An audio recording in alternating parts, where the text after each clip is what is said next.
imponían prohibiciones morales a la frecuentación de las casas de citas de Suburra, del Aventino.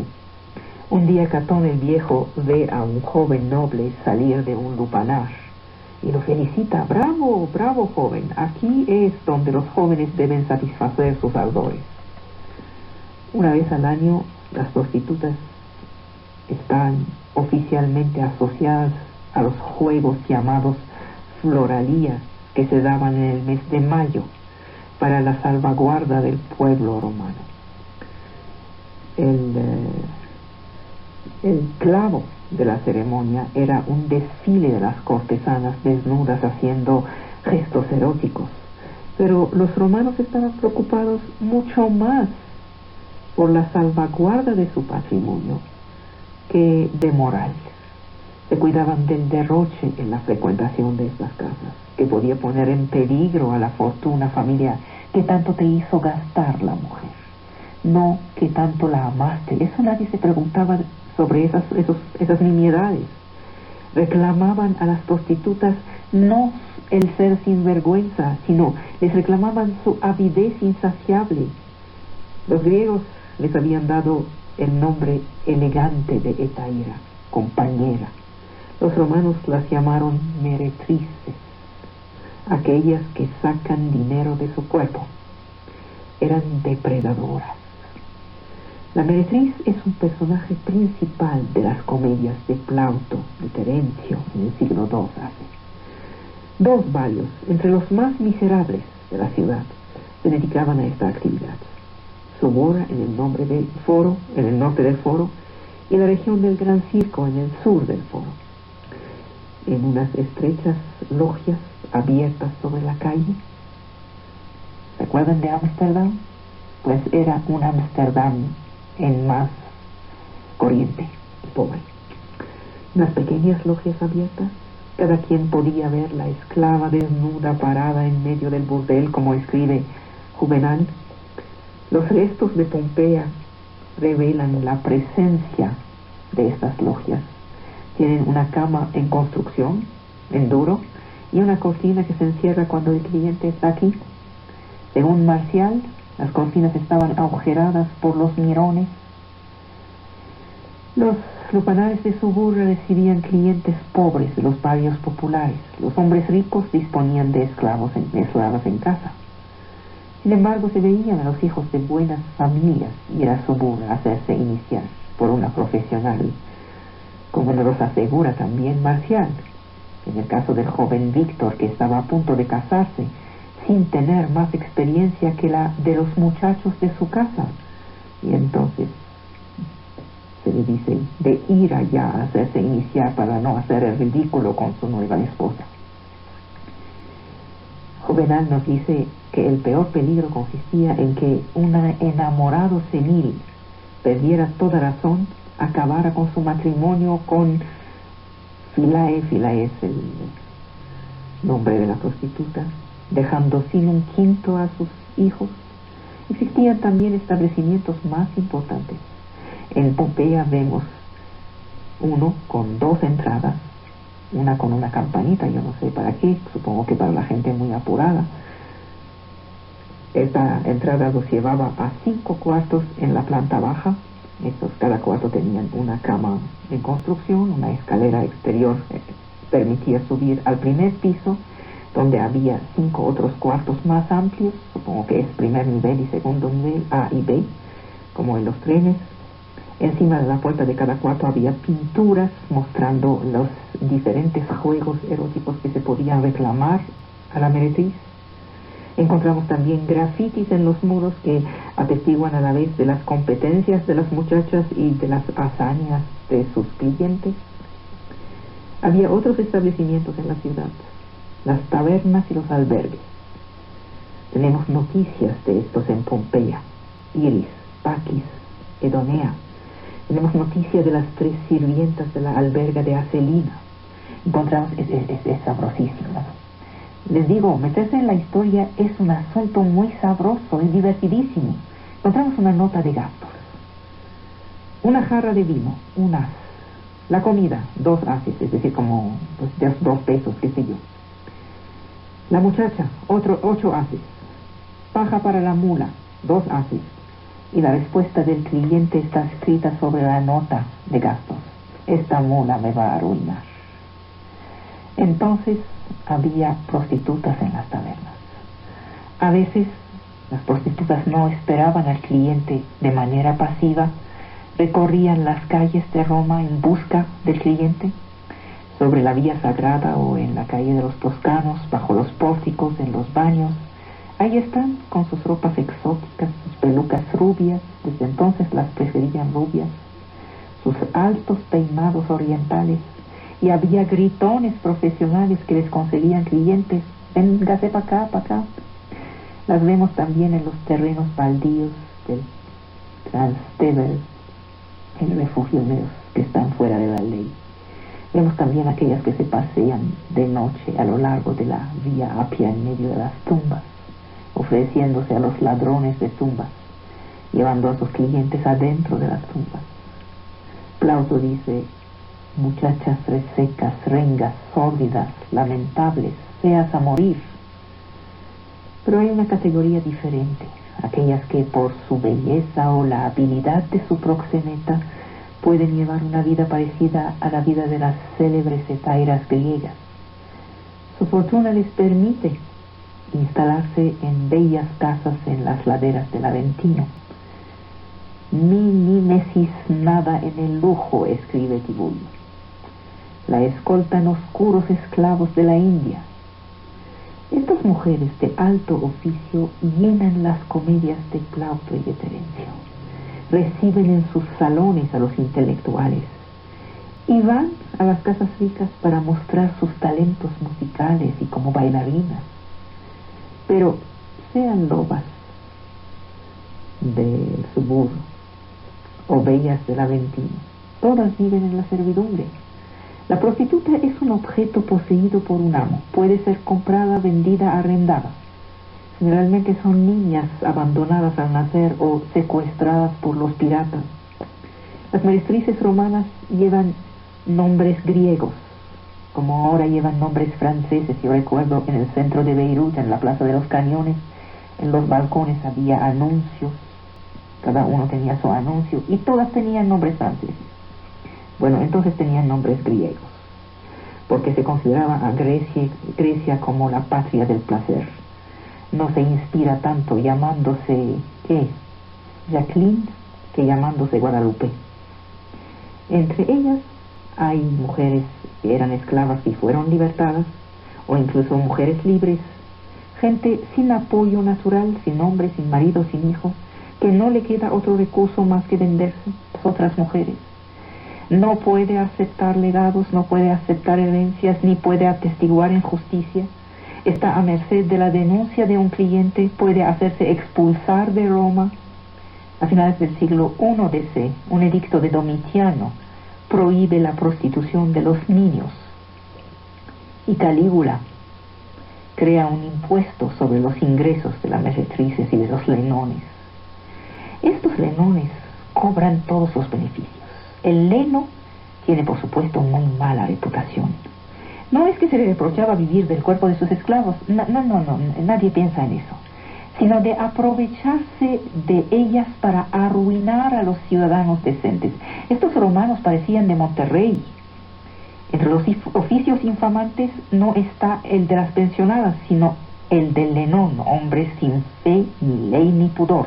Es una figura pintoresca del teatro cómico. Cuando aparece en escena provoca chiflidos. Es un tirano que amenaza a sus muchachas de mandarlas a trabajar en la pérgula, donde las más decrépitas están ofrecidas a los parias del leno. El leno de Roma. El leno alquila a sus mujeres para alegrar los banquetes. Encontramos contratos de alquiler muy detallados. Aparte de la historia del amor o de la sexualidad o de esas prácticas que sublimamos llamando amor, como sublimamos la comida inventando la cocina. Les había dejado con la historia de las meretrices romanas. Qué cosa, ¿verdad? ¿Verdad que nada cambió, como me dijo Ivonne Cruz? Parece que no hemos avanzado mucho ¿Es esto cierto? Pues sí, es cierto. Arnulfo García me decía, lo que está describiendo en ese momento es exactamente lo mismo que abundaba en México en los años 60, en las calles del Órgano y la calle de Rivero. ¿Qué frecuentaciones tiene Arnulfo? Yo no conozco esas calles, pero ahora que me lo dice, creo que sí voy a ir a verlas. Vuelvo a Roma. Les contaba. Encontramos contratos de alquileres muy detallados de las señoras y de los leones. Los dueños de los lupanares de Roma van de compra cada año en las fiestas del templo de Venus Ericina. Esta es una divinidad de origen oriental. En Erix, en Sicilia, como en Corinto, esa divinidad estaba servida por prostitutas sagradas. Fue introducida en Roma durante la Segunda Guerra Púnica.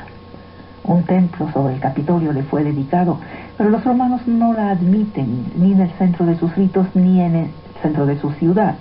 Otro templo le fue consagrado fuera, cerca de la Puerta Colina. Durante las afrodisias celebradas en abril, todas las prostitutas honran a su santa patrona, lo que atrae a los mirones y a los leones. Su belleza es su capital.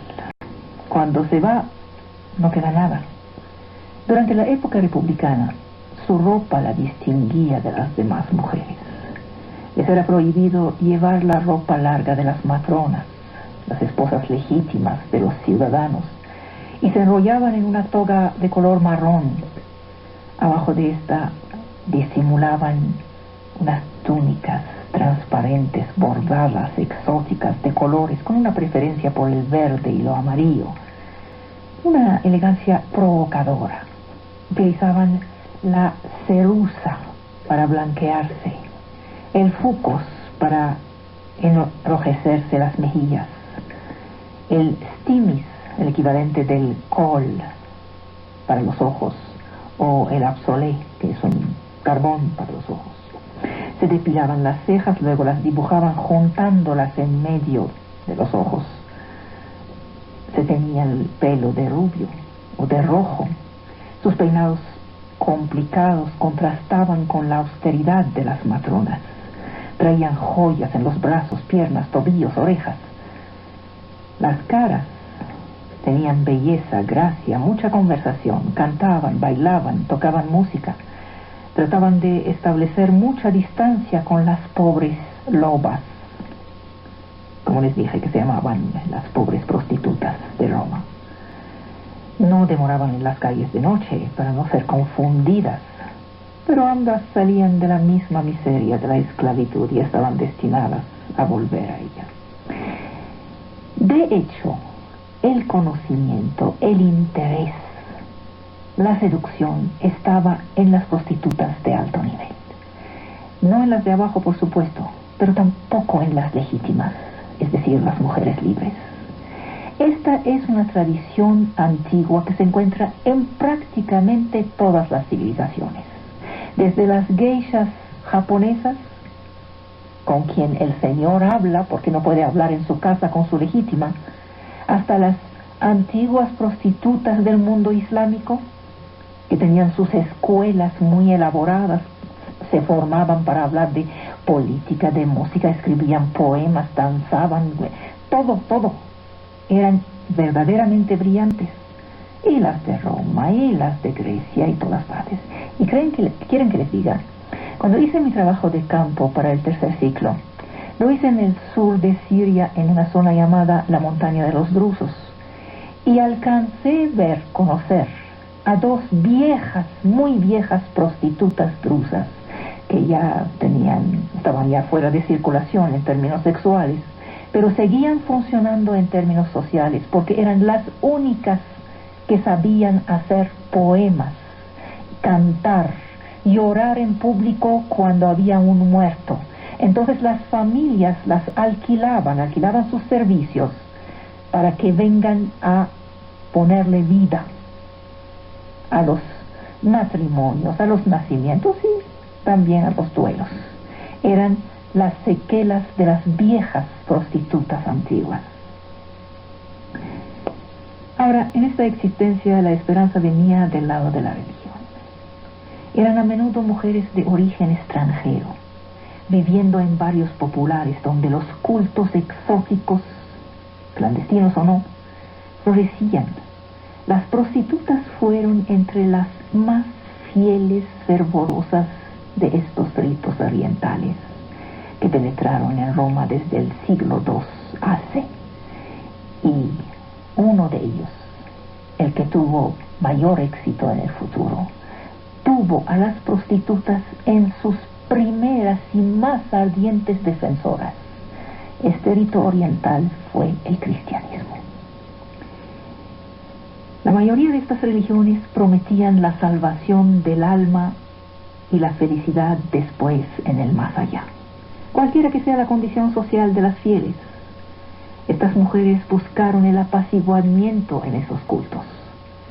En 186 AC hubo un escándalo durante las bacanales y se desató una represión implacable, porque una cortesana hispana, iniciada a los ritos báquicos por su ama, que trabajaba entonces de lenona, la denunció a la policía y se armó un soberano revuelo. La divinidad egipcia Isis, estaba llamada la Buena Madre, reclutaba a sus devotas entre las meretrices porque les prometía la redención. El ritual de purificación consistía en un periodo de 10 días de castidad. Eso valía al templo de Isis la reputación de hogar de diosa Lenona, así la conocían los romanos. Jamás las cortesanas romanas jugaron el papel de inspiradores de los hombres políticos. Ninguna rivalizó con Aspasia, Frinea o Thais de la tradición antigua griega, interviniendo en la vida pública de la ciudad.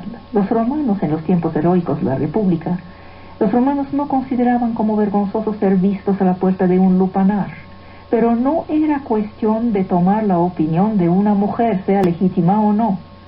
En 185 AC, Catón, el famoso Catón, hizo rayar el nombre del senador Flaminio por haber hecho ejecutar a un soldado culpable, no es esta la discusión, pero lo hizo ejecutar ante una cortesana porque ella dijo que sí. Entonces su crimen era tomar los deseos de una mujer por una orden, no el ejecutar al soldado, sino obedecer a la mujer. A finales de la República, las mujeres se fueron emancipando y las costumbres helenizando. Los hombres políticos empezaron a aparecer en público con las cortesanas. Los conservadores criticaban estas derivas. ¿Qué está pasando en Roma? Decía en nuestro tiempo, ¿verdad? Caen los valores, y bueno, este cuento. Cicerón agrede a su enemigo político Verés, utilizando a su amante Quelidón, una prostituta con poder, en contra de su imagen, a la vez que estigmatiza a Antonio por su relación con Citeris, otra prostituta. Plutarco señala el poder de Flora sobre Pompeo. Esos son los conservadores que utilizan a las prostitutas amantes de sus adversarios para echar sombra sobre la imagen de sus adversarios. Estas mujeres tuvieron su revancha gracias a la literatura. Tiburio, Horacio, Ovidio nos hablan de la rubia Delia, de Filis la música, de Corina, y describen el universo de la alta galantería romana. Con la liberalización de las costumbres, la apariencia de las meretrices y de las esposas legítimas empezó a parecerse. Saben, se borra casi siempre la separación tanto entre los oficios como entre las clases. Fíjense, hace 20, 30 años, uno podía distinguir la clase social de las personas por su ropa. Ya no es tan cierto hoy. Bueno, pasó algo parecido en esa época en Roma. Ya no se podía distinguir entre la ropa de las profesionales de la seducción y de las mujeres ya liberadas. Y no solo en la ropa, sino también en el maquillaje y en los gestos. Las matronas empezaron a estudiar música y danza. La frontera entre ellas se vuelve tenue. No sabemos, por ejemplo, si El arte de amar de Ovidio es un libro de consejos eróticos destinados a las profesionales del encanto o a las señoras normales. En los principios del imperio vemos una gran libertad sexual. Algunas matronas se hacen inscribir en las listas de prostitutas, que estaban hasta aquí. En el 19 AC, Vicilia, esposa del procónsul de la Galia Narbonesa, reivindica ante los ediles la libertad de prostituirse. La deportan a una isla y un edicto del Senado promulga la prohibición para las mujeres de las órdenes senatorial y equestre de prostituirse. Estas activistas marginales fascinan a los privilegiados. Calígula instala un lupanar sobre el Palatino. Ahí pone a matronas y niños libres y sus esclavas van en busca de clientes. En 64, el prefecto del pretorio, Tigelín, ofrece a Nerón un festín sobre un barco sobre el lago de Agripa en el Campo Marte. En las orillas del lago se encontraban los lupanares iluminados llenos de mujeres nobles, mientras que las prostitutas profesionales desnudas ejecutaban bailes obscenos sobre las orillas. La fiesta se termina en una orgía general, y Juvenal hace el retrato de la emperatriz Mesalina en esos términos. Durante la noche, la puta imperial escapaba del Palatino, entraba a su célula reservada en el lupanar, y bajo el seudónimo de Licisca se prostituía. Muchos aún llaman a la homosexualidad el amor griego para designar lo que creen que era su origen. En todo caso, la homosexualidad fue característica de Grecia, y los historiadores de la antigüedad no logran hacer cohabitar su admiración por la civilización griega con su repulsión por una práctica considerada como degradante. No hay un gran nombre de la política, de las artes o de la filosofía del cual no se unas aventuras homosexuales. Ciudades como Creta o Esparta han erigido la homosexualidad en institución reconocida. Pero es absurdo concluir que Grecia era un paraíso gay. Lo que pasa es que los griegos no se han preocupado de llevar un juicio sobre la homosexualidad. El elogio o la reprobación que se les suman no conciernen a la práctica, sino a los individuos. La homosexualidad es un dato banal de las relaciones sociales. Un gran número de documentos ilustran la frecuencia de las relaciones homosexuales en la Grecia antigua. Hay numerosos textos filosóficos, etnográficos, biografías, textos jurídicos, hay imágenes, pinturas sobre jarras, vayan a ver la exposición de antropología, caray, que prueban la banalidad de estas relaciones amorosas. El banquete sirve de marco para las tentativas de seducción. Un hombre adulto se pone a acariciar a su compañero de cama, más joven, esta es la regla. Las escenas del gimnasio, pintadas sobre las jarras, suscitan estas representaciones también. En medio de los atletas desnudos, siempre jóvenes, hay hombres de más edad que juegan el papel de cazadores. Generalmente el adolescente no se resiste, se deja, pues. Las jarras muestran generalmente un coito intercrural, es decir, entre las piernas, de frente, pero los textos muestran que la sodomía está practicada también. Estas escenas inequívocas encuentran una confirmación literaria en todas las épocas de la historia griega. Solón consideraba como una verdadera riqueza la posibilidad de gozar de los encantos juveniles de una mujer o de un muchacho. Estoy citando a Solón. Anacreón invita a beber a la salud de las piernas finas y suaves de un joven. Se pueden multiplicar los ejemplos en el medio socrático o platónico a final del siglo V, principio del VI AC. La famosa, estoy diciendo las cosas de verdad, final del 5, principio del 4 AC. La famosa tentativa de Alcíbiades, ¿se acuerdan? El banquete, para incitar a Sócrates a aprovecharse de sus encantos. Lo muestra así. Alcíbiades trata de seducir a Sócrates, que se resiste, así como los epigramas helenísticos a la gloria de los bellos muchachos que se cuentan por cientos. En esta misma época se van a elaborar las biografías de los grandes hombres del pasado, políticos, escultores, filósofos, escritores. Es regla atribuirles aventuras homosexuales. Solón, Alejandro, por supuesto, Pisístrates, Sófocles, Fidias, Sócrates, por supuesto, también, Platón, la totalidad de los reyes de Macedonia. Aquí nadie escapa. Estas anécdotas no buscan ensuciar la reputación de sus héroes. Los amores masculinos parecen tener la simpatía de los medios privilegiados, pero no son exclusivos de ellos. Los pequeños campesinos del Ático que Aristófanes pone en escena también persiguen al esclavito. Todos estos testimonios expresan un sentimiento favorable hacia las relaciones homosexuales. Se condena a algunos homosexuales, transvestis, prostitutas, efeminados.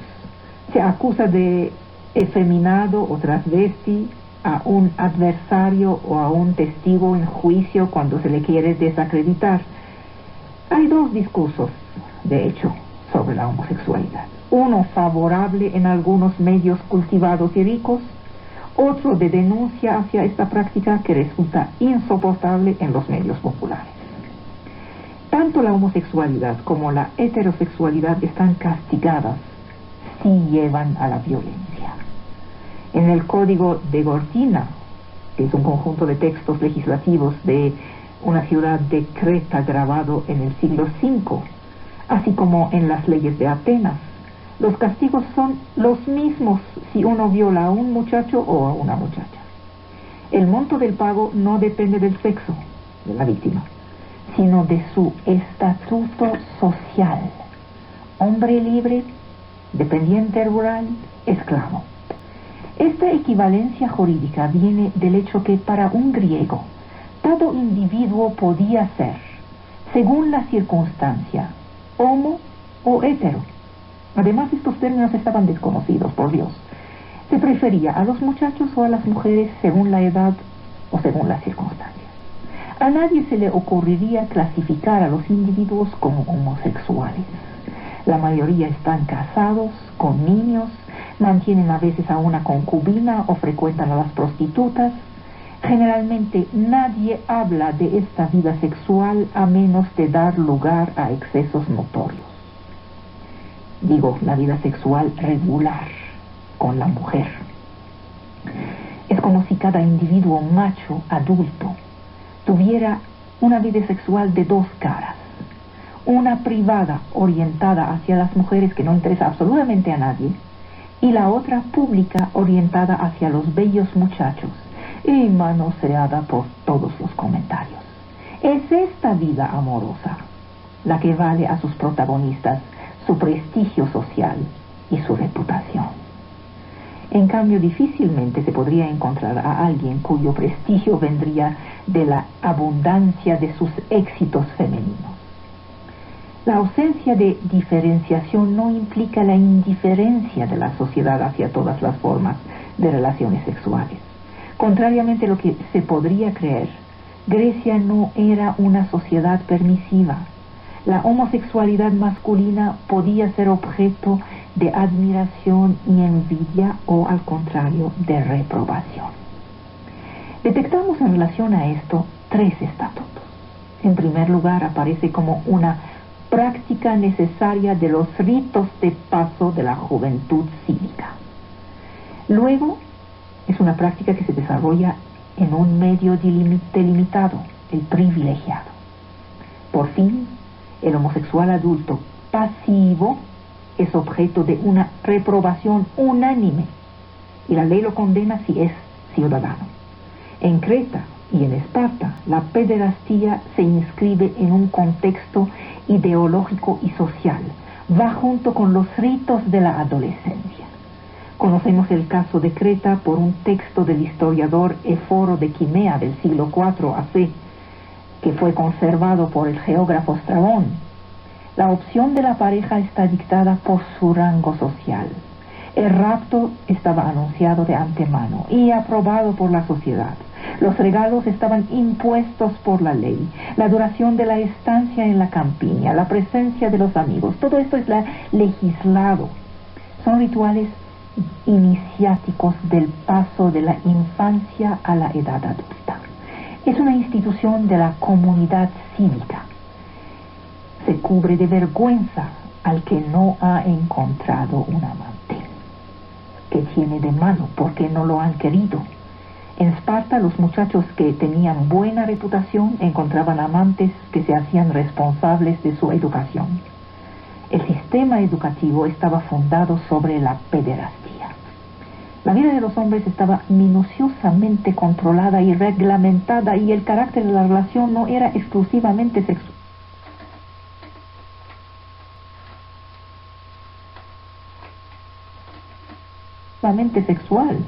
Si alguien parecía enamorado solo del cuerpo, Licurgo lo declaraba infame. En Creta, Esparta, Beocia, Elides, estas parejas están reconocidas por la ley, su relación está formalizada.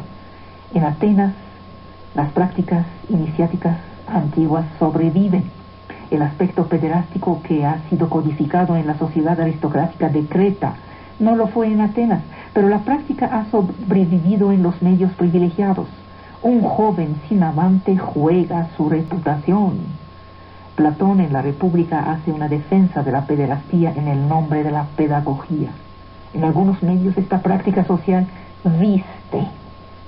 Platón, Xenofonte, Aristóteles se han interrogado sobre el origen de esta práctica. Hay la teoría del compañerismo viril. La pederastía sería un compañerismo de guerreros, el resultado de una promiscuidad agravada por la práctica de la desnudez. Este resultado sería inevitable cuando un medio de hombres tiende a cerrarse sobre sí mismo. Este compañerismo guerrero era permanente entre los esparciatas, así como en el batallón sagrado de los tebanos, que estaba formado por parejas de amantes. La realidad cotidiana en Atenas, en Creta o en Esparta era que todos los amantes de jóvenes muchachos son hombres casados que vuelven cada noche con su familia. Nada permite pensar que hay una repulsión hacia las mujeres. En Esparta las mujeres ejercían un gran imperio sobre los hombres, y los jóvenes varones inventaban 1000 razones para escapar al dormitorio común, que era obligatorio hasta los 30 años, para poder ir con su esposa. Así que el amor de los muchachos no puede ser un derivativo de hombres solos. La pederastía griega pertenece al mismo tipo de rituales iniciáticos que el observado entre los pueblos primitivos, como en Micronesia. La relación homosexual es una prueba impuesta. Se cumple un viaje en el otro sexo en estos rituales. Antes de ser reconocido como un adulto en su propio sexo, es necesario hacer una vuelta simbólica bajo las apariencias del sexo opuesto. Repuesta en su justo lugar en el corazón de la institución social, la homosexualidad griega deja de parecer como un accidente o una perversión. Está presente en varios mitos griegos donde los dioses tienen aventuras homosexuales, como en el caso del rapto del bello Ganímedes por Zeus, o los amores infelices de Apolo por Yaquintos, Kiparisos, Narquisos, que acaban con la muerte del amante. Este símbolo de fuerza viril que es Hércules tuvo muchas relaciones homosexuales, ¿se imaginan? Dionisios también. Todos estos mitos tienen un carácter iniciático. Vienen de muy lejos, desde la más antigua historia de Grecia, probablemente en el 2º milenio. Están a parejas formadas por un joven, Pal, entre 12 y 18 años, y un adulto de unos 40 años. El carácter iniciático primitivo impone esta diferencia de edad. Pero hay también relaciones homosexuales entre adultos. Aristófanes los llama los traseros anchos. Una acusación así denigra al adversario. Este tipo de homosexualidad entre adultos está muy reprobado. Se representa la sodomía solo entre gente de diferente edad. Si es entre la misma edad o entre sátiros, entonces es condenada y se considera como grotesca. ¿Cuándo es que se pasa de la pederastía admitida a la homosexualidad condenable. Así, es cuestión de pelos, dicen los textos. Bastó de un solo verano, leemos, y un joven lo sabe. Llega un tiempo en que evita exhibirse desnudo. El que quiere seguir haciéndolo se depila, como el poeta Agatón, del cual se burla Aristófanes. Cuando ya hay pelos, la relación ya no puede ser la misma. Ya no es un juego de niños. La desigualdad de la relación pederástica ponía a cada quien en un papel bien definido: un adulto activo, un niño pasivo. Papel que podía jugar sin vergüenza mientras no es reconocido como hombre. En cambio, la reciprocidad en la relación homosexual entre adultos la desacredita. Se le condena, especialmente si se trata de prostitutos o de travestis. Se desprecia al que juega un papel pasivo o que prolonga su adolescencia e imita a las mujeres. Si además se prostituye, la ley lo castiga. En 424, el demagogo Cleón hizo rayar de las listas cívicas a un ciudadano que se dedicaba a la prostitución. Cualquier ateniense que se hubiera dedicado a ella no podría más ejercer ninguna magistratura, ni expresarse ante el consejo o ante el pueblo. Leemos. ¿Por qué esta celeridad? ¿Quién lo explica? Aquel que ha traficado de su cuerpo venderá igualmente los intereses de la ciudad. Se trata entonces de la prostitución del ciudadano, no de la relación homosexual cliente.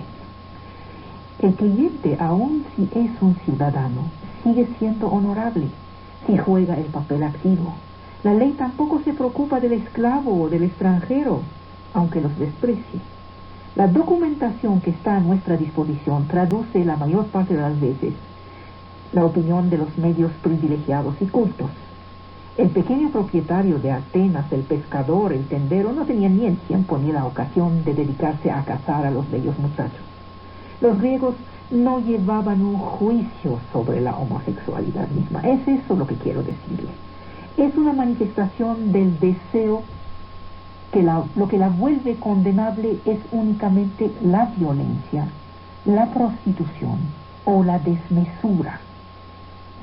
En su obra contra Timarco, Esquino la ataca a la vez que se defiende de querer prohibir la relación homosexual, lo que consiste, dice él mismo, en abrir una era de barbarie.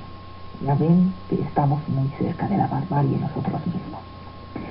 Él mismo reivindica el haber tenido relaciones masculinas durante su juventud y afirma que a pesar de su edad, 45 años más o menos en aquella época, seguía siendo sensible a los jovencitos. Dice, amar a los jovencitos bien hechos y de costumbres convenientes es propio de las almas sensibles y generosas. Practicar el sexo con un hombre alquilado para ello es brutal y bárbaro.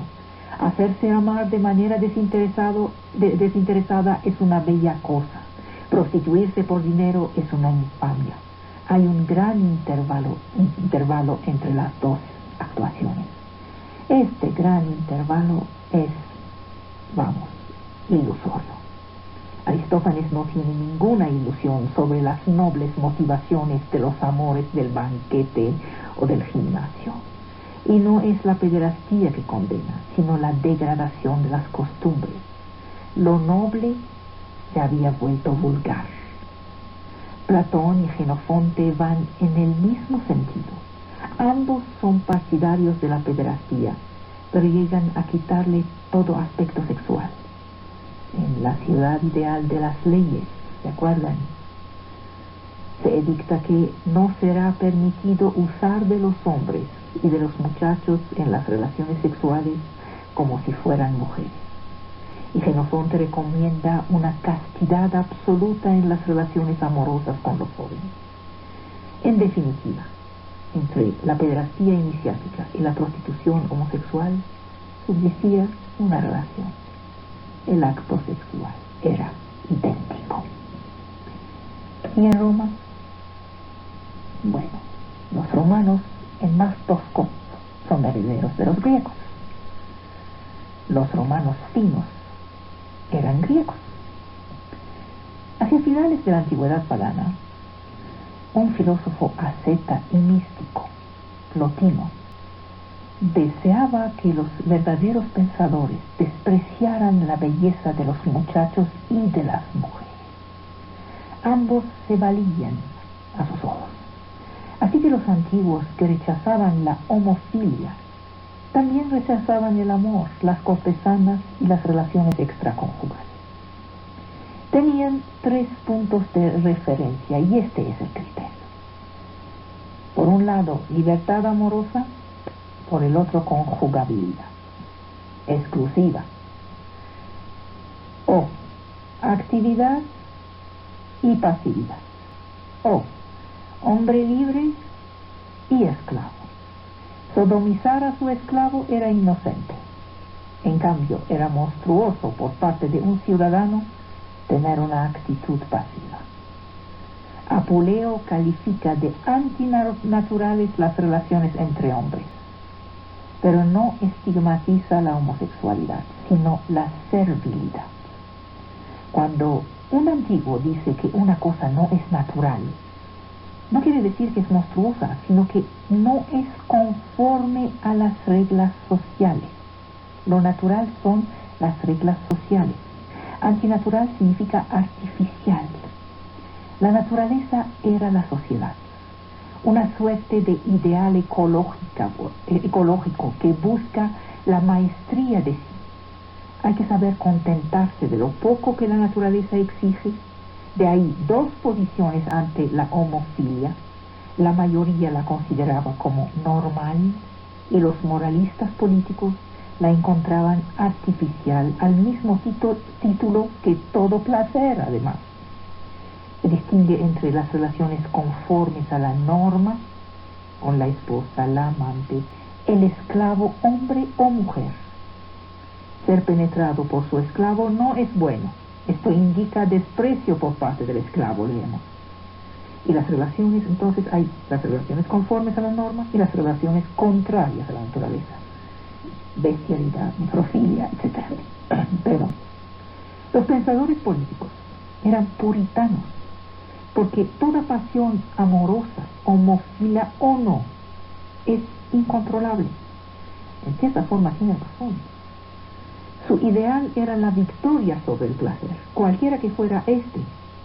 Cuando Platón enuncia las leyes de la ciudad utópica, prohíbe la pederastía, está militando contra la pasión, no contra la pederastía. Su propósito no es devolver la gente a la rectitud natural, a sus mujeres, sino de suprimir la pasión autorizando solo la sexualidad de reproducción. La idea de que uno puede estar enamorado de su mujer ni siquiera le pasó por la mente. Para Platón, la pederastía es una sofisticación no ecológica. Un pederasta no era un monstruo, solo un libertino. La homofilia activa es presente en todas partes en los textos romanos. Catulo se jacta de sus proezas. Cicerón canta los besos de su esclavo secretario. Cicerón, el nuestro, el filósofo, el legista. Virgilio tenía un gusto exclusivo por los muchachos. El emperador Claudio tenía el gusto exclusivo de las mujeres. Horacio reitera que adora a ambos sexos.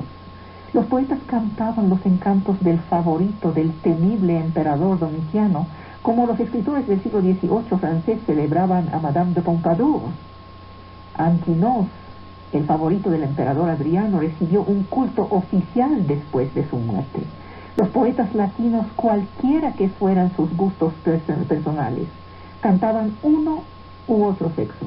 Y uno de los temas de la literatura ligera era el paralelo de los 2 amores. Roma no ha esperado la helenización para conocer a los amores masculinos. El monumento, el más antiguo que hayamos conservado de las letras latinas, es el teatro de Plauto, inmediatamente anterior a la grecomanía, y que está lleno de ilusiones homófilas. En el calendario del Estado romano hay una fiesta de los prostitutos masculinos que ocurre un día después de la fiesta de las cortesanas, que se llama los fastos de Prenestes. Esto ocurría el 25 de abril. Plauto nos habla de esos prostitutos que esperan al cliente en las calles de Toscana. Las poesías de Catulo están llenas de injurias donde amenaza de sodomizar a sus enemigos, como cualquier mexicano de ahora.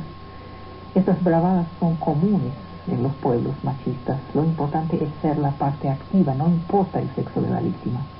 Grecia tenía exactamente los mismos principios, pero toleraba y admiraba una práctica que los latinos detestaban.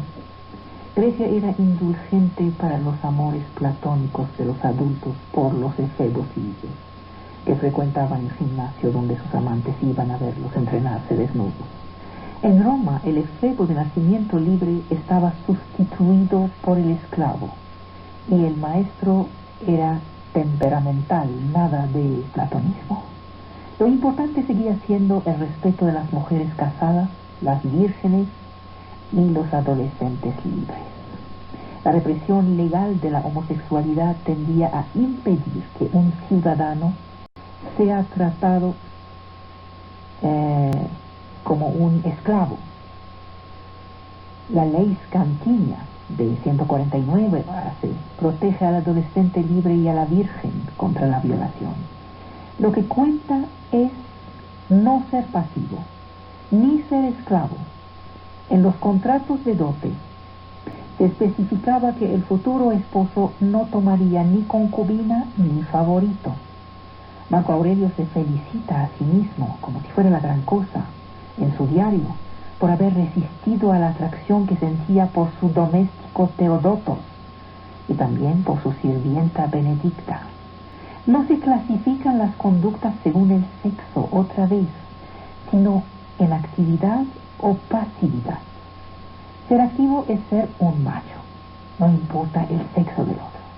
La mujer es pasiva por definición, a menos de ser un monstruo. Y bueno, la mujer no tiene voz.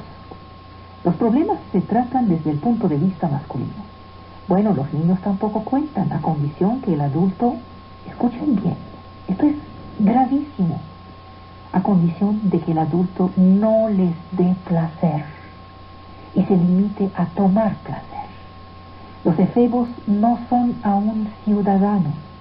Pueden ser pasivos sin deshonra a condición de no sentir placer, sino aquello sería deshonroso por el ciudadano adulto.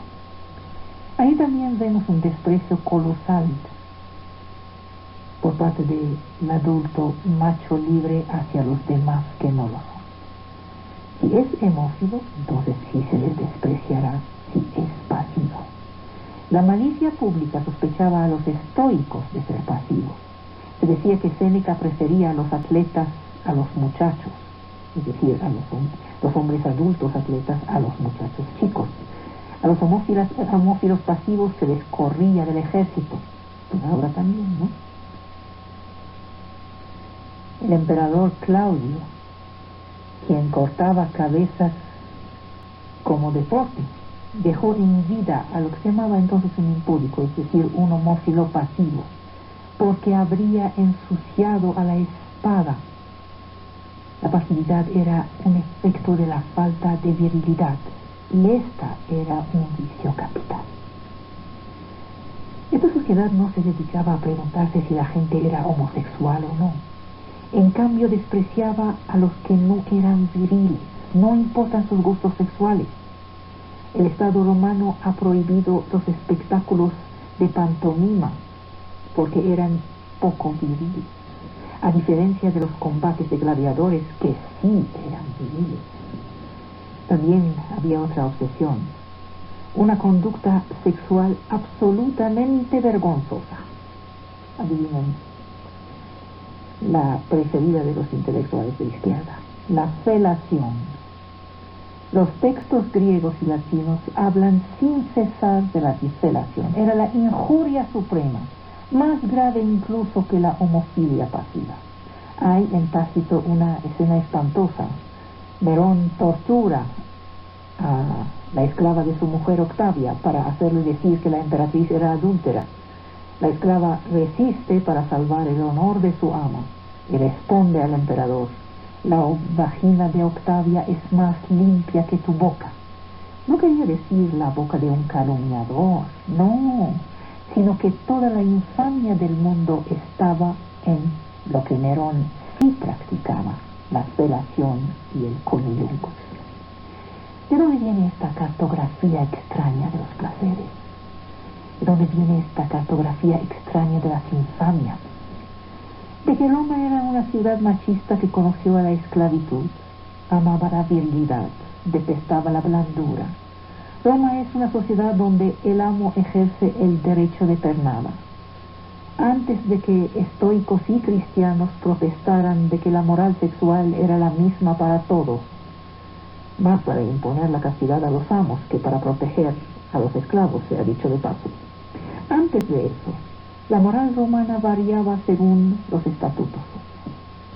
La impudicidad, es decir, la pasividad, es una infamia en el hombre libre, escribe Séneca el padre. En un esclavo es su absoluto deber hacia su amo. En el liberto que ha sido esclavo, sigue siendo un deber moral de complacencia hacia su ex amo. Entonces, la homofilia, para la cual se tenían todas las indulgencias, consistía en relaciones activas de un amo con su joven esclavo.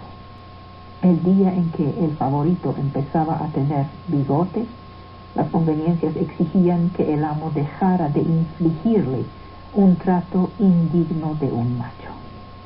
Séneca, quien quiere que en todo se siga a la naturaleza, se indigna de que algunos libertinos pretendan depilar a sus muchachos.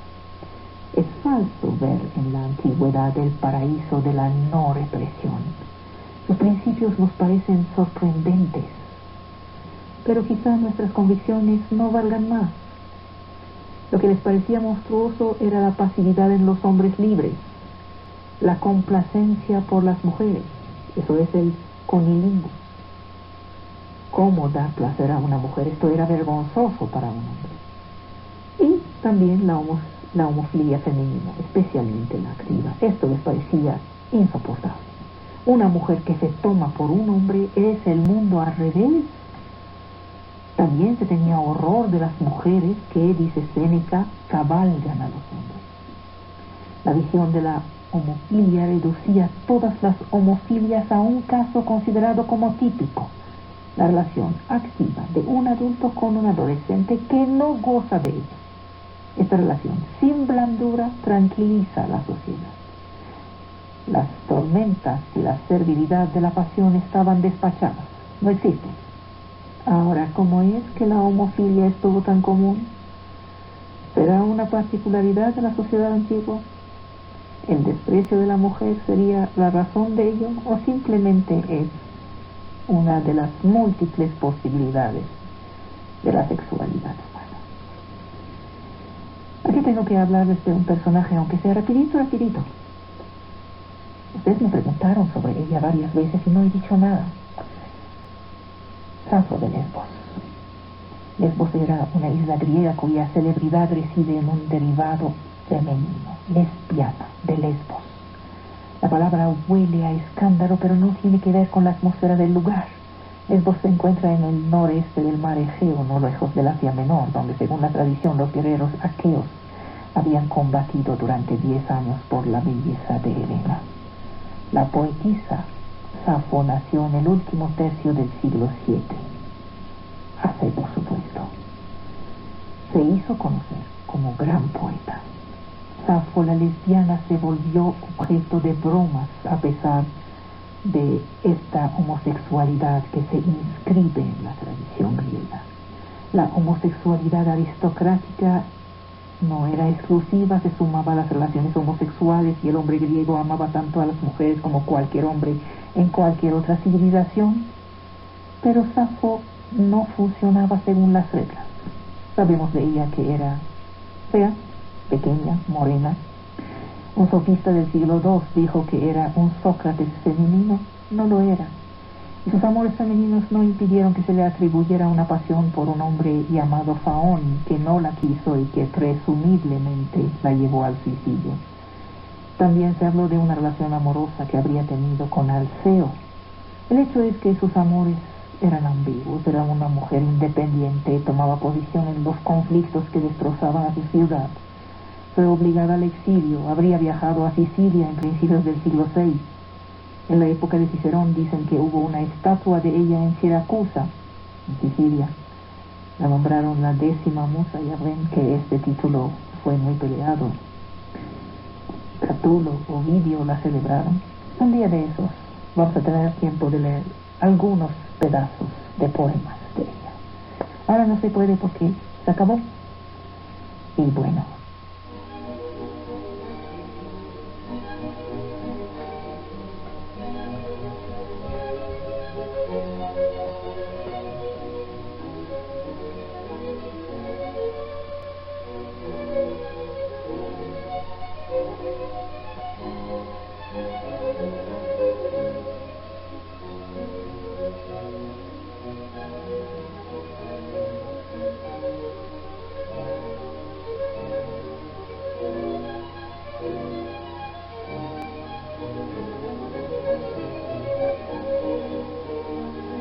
retrocedemos. Vemos que los saberes humanos, prácticos o teóricos, encuentran su origen último en los dioses. Los esfuerzos que se han hecho a lo largo de los siglos para enraizar este saber en la observación y en la experimentación no llegaron jamás a romper esta relación, que tendió incluso a finales de la antigüedad a hacerse más poderosa. Cada vez que la ciencia, la reflexión, piensa haber derrotado a los dioses, vuelven los dioses. La palabra Sofía, de la cual está hecha filosofía, la palabra Sofía puede recibir cualquier contenido. La Sofía no está ligada a ningún contenido particular. Ser sofos es dominar su actividad, dominarse, dominar a otros. Pueden ser llamados sofoi, el carpintero, el piloto de un navío, el médico, el dirigente político, el adivino, el poeta. Los que están dotados de esta maestría se refieren a una divinidad que les habría revelado su secreto y que los inspiraría. Todo saber es entonces divino, sea común, público o particular. El poeta representa con el discurso que compone todas las actividades como si fuera él mismo su promotor. Homero era el maestro de Grecia, la autoridad suprema en el campo de la virtud, las leyes e incluso las técnicas. Para la mayoría, Homero y otros poetas eran los agentes de transmisión de un saber compartido. Las musas dan a los poetas la inspiración y les otorgan una competencia poética. Cuando se satisfizo la sed y el apetito, el Aedo, el poeta que la musa inspira, se levanta. Esta ayuda crea una dependencia hacia una fuente otra que la conciencia. Ya que viene ayuda de Dios, entonces la dependencia es hacia los dioses. Las musas son hijas de Zeus y de Mnemosina. Mnemosina es la memoria. Homero pide a las musas de darle un conocimiento relativo de la verdad y del error. Píndaro reclama que tiene de las musas un saber particular.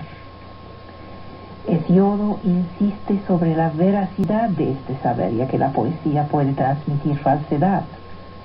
Mnemosina está considerada como la madre de la memoria. Esta sirve a inmortalizar los miembros los más eminentes de un grupo humano. El poeta tiene por tarea transmitir lo que un grupo humano ha decidido conservar en memoria de su pasado. En una composición poética es la sociedad que se da a ver a sí misma. Venme, ahí estoy. El saber del poeta aparece como especializado, como el del adivino o el político o el profesionista. Las tres moiras, la moira es la parte de vida acordada a cada quien. Las tres Moiras son hijas de Zeus y de Temis. Temis es la justicia cósmica. Las tres Moiras regulan la vida de cada mortal desde su nacimiento hasta su muerte. Se llaman Atropos, Cloto y Laquesis. Son representadas hilando, enrollando, cortando el hilo de las existencias individuales. Zeus no puede cambiar el curso del destino. En el origen, Apolo rendía sus oráculos a Delfo una vez por año. Después las consultas se hicieron mensuales. Las comunidades, ciudades, individuos preguntaban. Las respuestas debían ser traducidas por los intérpretes. Este saber tocaba al futuro, al presente, al pasado. El saber del legislador se relacionaba con el del hombre político. El establecimiento de un código de leyes organizaba la vida de una sociedad. Las tomas de decisión comprometían el futuro.